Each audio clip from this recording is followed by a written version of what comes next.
안녕하세요, 여러분. 영명미TV 김영미입니다. 자, 오늘 3화 제가 지금 이제 촬영을 하고 있습니다. 제가 이제 지난 유튜브에서 앞으로 우리 대한민국의 미래 먹거리를 지방에서 선점을 해서 지방 소멸 위기 극복과 연계를 시켜야 된다고 주장을 한 바 있습니다. 그에 대해서 좀 자세히 말씀드릴게요. 올여름 너무너무 더우시죠? 살인적인 더위라 해도 과언이 아닙니다. 또 비가 내릴 때는요, 정말 하늘에서 구멍이 나서 정말 물폭탄이 쏟아지듯이 이렇게 내리고 있습니다. 왜 그럴까요? 바로 기후 위기 때문에 그렇습니다. 이제 인류는 이 기후 위기라는 재난 재앙을 피할 수가 없습니다. 그래서 우리는 정말 대처방 방책을 반드시 마련해야 됩니다. 그래서 기후 위기 극복과 관련된 입법 정책이 정말 중요한데요. 이 기후 위기 극복은 김영미가 바라볼 때 바로 지방 소멸 위기 극복과 직결이 된다. 이런 말씀 드릴 수 있겠습니다.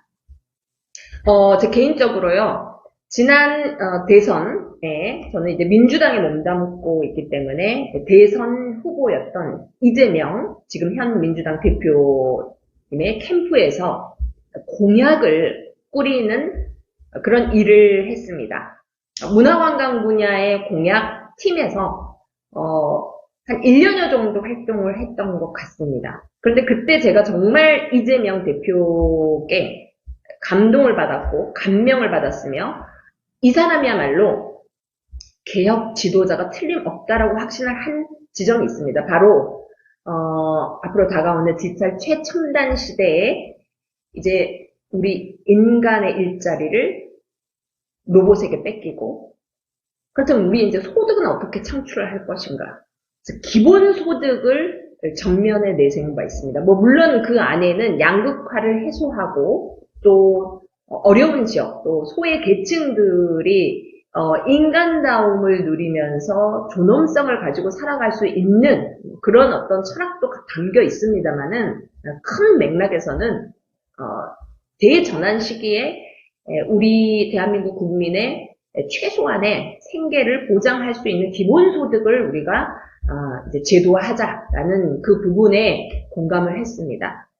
이 기본소득의 재원을 재생에너지로부터 얻어지는 수익과 또 세수로 충당을 하자라는 논의가 있었는데 그에 대한 보다 더 디테일한 논의가 이루어지지 않았고 좀 흐지부지 된 경향이 없지 않아 있습니다만은 이런 방향성을 정확하게 꿰뚫고 또 그것을 그 대통령 공약으로 이 전면에 내세운 저는 이재명 지금 현 민주당 대표를 개혁 지도자로 인정하고 존중하며 우리 대한민국이 나아가야 할 그 길을 개척하는 그야말로 지도자 중에 지도자라고 생각합니다. 자, 지금 제가 이제 말씀드렸던 것처럼 이제 재생에너지를 중심으로 한 에너지 지금 전환 정책이 전 세계적으로 지금 속도를 내면서 이루어지고 있습니다. 들어보셨는지 모르겠습니다만은 IPCC에서 발간한 1.5도시 보고서에 따르면 다가온 2050년 전 인류의 에너지의 90%를 재생에너지에 의존하고 또 우리 대한민국은 60에서 70% 정도 의존할 것으로 지금 예측을 하고 있습니다. 안타까운 것은 지금 현 정부가 재생에너지 정책에 대해서 등한시하고 있고 문외한이고 이것을 우리 미래 먹거리로 녹색 경제로 끌어가야 되는데 전혀 그렇게 하지 못하고 있어서 큰 걱정입니다. 그러나 내년 총선에서 심판을 받고 그리고 우리 민주당이 제대로 된 입법 정책 그리고 다음 정권을 가지고 온다면 저는 미래 먹거리 창출에 문제는 없을 것으로 낙관해 봅니다. 자, 이 재생에너지는요 어떻게 미래 먹거리가 만들어지느냐면 잘 아시다시피 바람과 태양을 기반으로 해서 에너지 발전 단지를 조성을 해서 그곳으로부터 얻어낸 에너지를 이제 저장을 합니다. 그래서 우리가 이제 이른바 이제 저장 장치 또 뭐 2차 전지 저장 장치는 뭐 ESS라는 그런 그 전문 용어로서 지금 많이 알려지고 있습니다. 그래서 이 저장장치 2차 전지가 또 재생에너지와 직결된 우리 대한민국의 굉장히 큰 먹거리입니다. 이 2차 전지를 개발하는 기술은 우리 대한민국이 압도적으로 우위에 있다라고 합니다. 반도체 못지않은 앞으로 우리 후손들을 먹여 살릴 그런 어떤 첨단 산업으로도 이해하고 있습니다.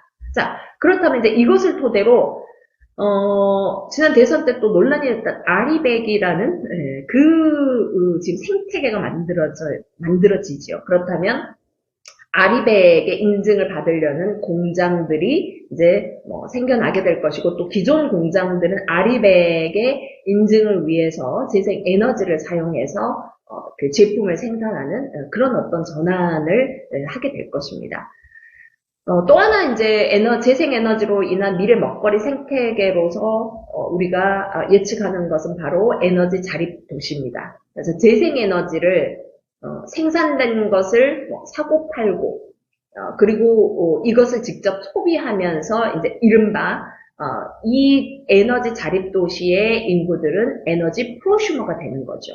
생산도 하지만 또 쓰기도 하고 팔기도 하는.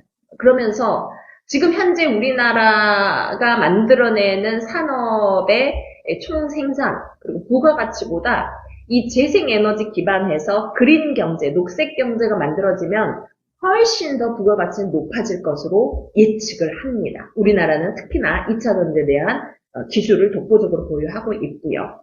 자, 그렇다면 이것이 왜 지방소멸 위기 극복과 직결이 되느냐, 그에 대해서 좀 말씀드리도록 하겠습니다.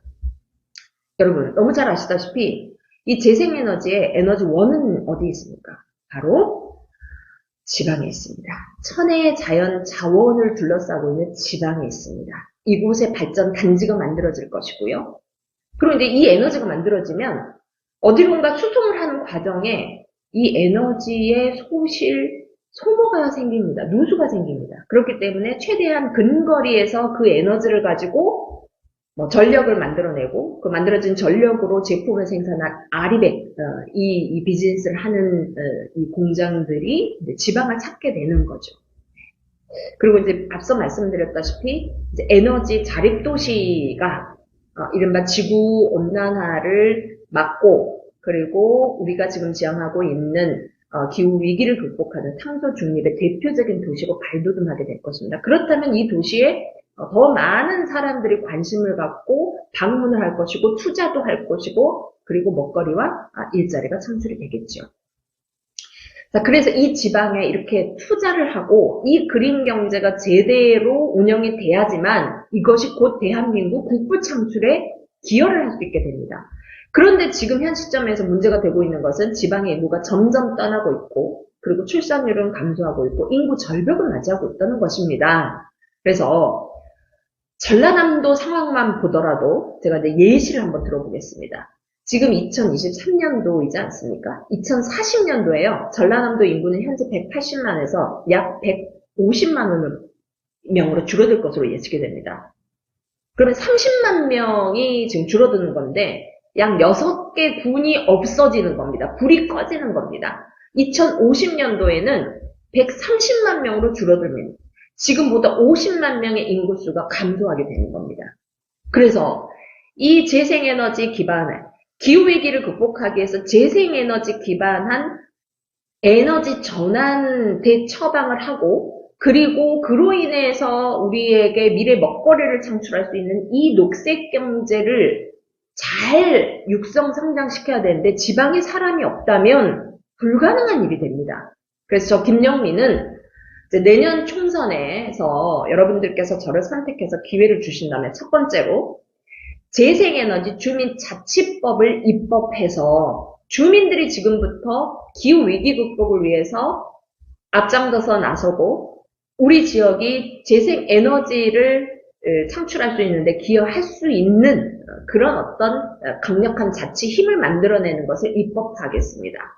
그리고 두 번째는 녹색 경제를 위해서 과감하게 이 지방에 투자를 해야 됩니다. 그래서 녹색 경제를 위한 지방 촉진법과 같은 명칭으로 입법화를 해서 그 투자를 촉진시키고 그리고 공장이 확실하게 지방으로 이전해서 아리백 인증을 받을 수 있도록 해외로 나가지 않고 이 지금 뭐 전라남도, 경상남도, 경상북도, 전라북도까지 이 일대에 바로 에너지 발전 단지가 있는 곳에서 에너지를 최대한 확보해서 아리백의 경쟁력을 갖출 수 있도록 그렇게 유도하는 이 정책 그리고 또 필요한 예산을 우리가 책정하고 할 수 있는데 근거법이 되는 이 법령을 만드는데 앞장서도록 하겠습니다. 자, 김영미가 다시 한번 말씀드립니다. 기후위기 극복 이미 늦었을 수도 있다. 지금 현 시점의 문제다. 이거는 미래의 문제가 아니다. 그래서 기후위기 극복과 이로 인해서 우리가 또 산업으로 이 성장시킬 수 있는 녹색경제 모델을 지방에 조성하는데 앞장서겠습니다. 그래서 기후위기 극복을 함과 동시에 지방 소멸 위기 극복하는 것으로 바로 성과를 연계해서 창출할 수 있도록 그런 아주 복합적이고 융합적인 시각으로 입법 활동을 할 계획에 있습니다. 관심 많이 가져주시고요. 오늘 3화에서 드린 내용 공감이 되셨길 바라면서 공감이 되셨다면 좋아요 눌러주시고요. 그리고 또 주변에 함께 공유해 주시면 정말 감사하겠습니다. 저는 4화에서 다시 찾아뵙도록 하겠습니다. 고맙습니다.